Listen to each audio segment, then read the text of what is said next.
the wish that the order for jihad be delayed. In the beginning of Islam, Muslims in Makkah were commanded to perform the prayer and pay some charity, so as to comfort the poor among them. They were also commanded to be forgiving and forbearing with the idolaters and to observe patience with them at the time. However, they were eager and anticipating the time when they would be allowed to fight, so that they could punish their enemies. The situation at that time did not permit armed conflict for many reasons. For instance, Muslims were few at the time compared to their numerous enemies. The Muslim city was a sacred one and the most honored area on the earth, and this is why the command to fight was not revealed in Makkah. Later on, when the Muslims controlled a town of their own, Al-Madinah, and had strength, power, and support, jihad was then legislated.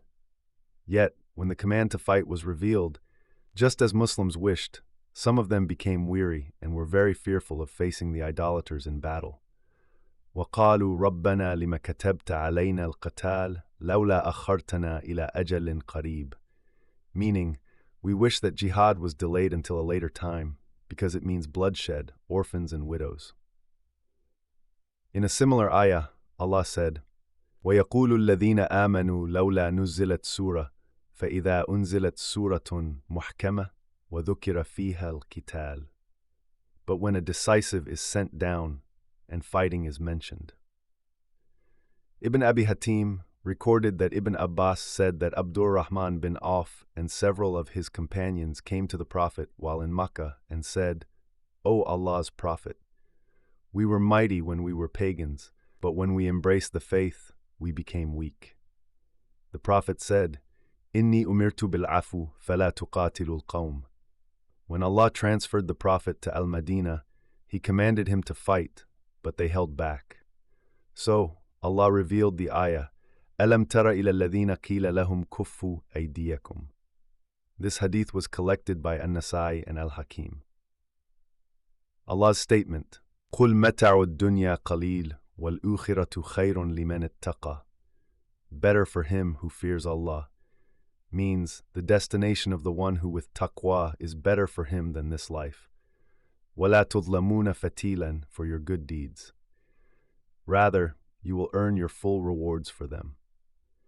This promise directs the focus of believers away from this life and makes them eager for the hereafter, all the while encouraging them to fight in jihad.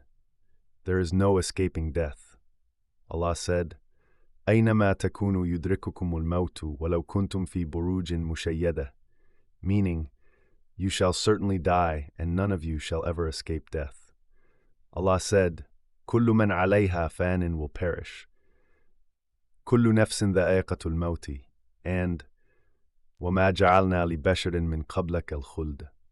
Therefore, every soul shall taste death, and nothing can save any person from it, whether he performed jihad or not. Everyone has an appointed time and a limited term of life.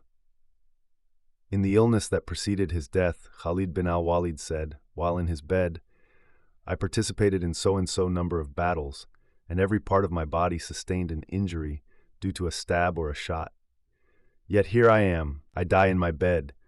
Let not the eyes of the cowards ever taste sleep. Allah's statement, وَلَوْ كُنْتُمْ فِي بُرُوجٍ مُشَيَّدَةٍ, means entrenched, fortified, high and towering.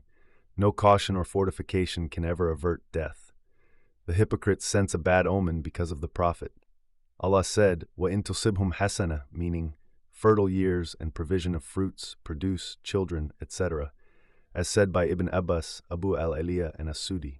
يَقُولُوا هَذِهِ مِنْ عِنْدِ اللَّهِ وَإِن تُصِبْهُمْ سَيِّئَةٌ, drought, famine, shortages of fruits and produce, death that strikes their children or animals, and so forth, as Abu al-Aliyah and As-Sudi stated. يَقُولُوا هَذِهِ مِنْ عِنْدِكَ, meaning because of you and because we followed you and embraced your religion. Allah said about the people of Fir'aun, فَإِذَا جَاءَتْهُمُ الْحَسَنَةُ قَالُوا لَنَا هَذِهِ وَإِن تُصِبْهُمْ سَيِّئَةٌ يَطَّيَّرُوا بِمُوسَى وَمَنْ مَعَهُ. Allah said, وَمِنَ النَّاسِ مَنْ يَعْبُدُ اللَّهَ عَلَى حَرْفٍ. The same is the statement uttered by the hypocrites, who embraced Islam outwardly but disliked it inwardly. This is why when a calamity befell them, They attributed it to following the Prophet.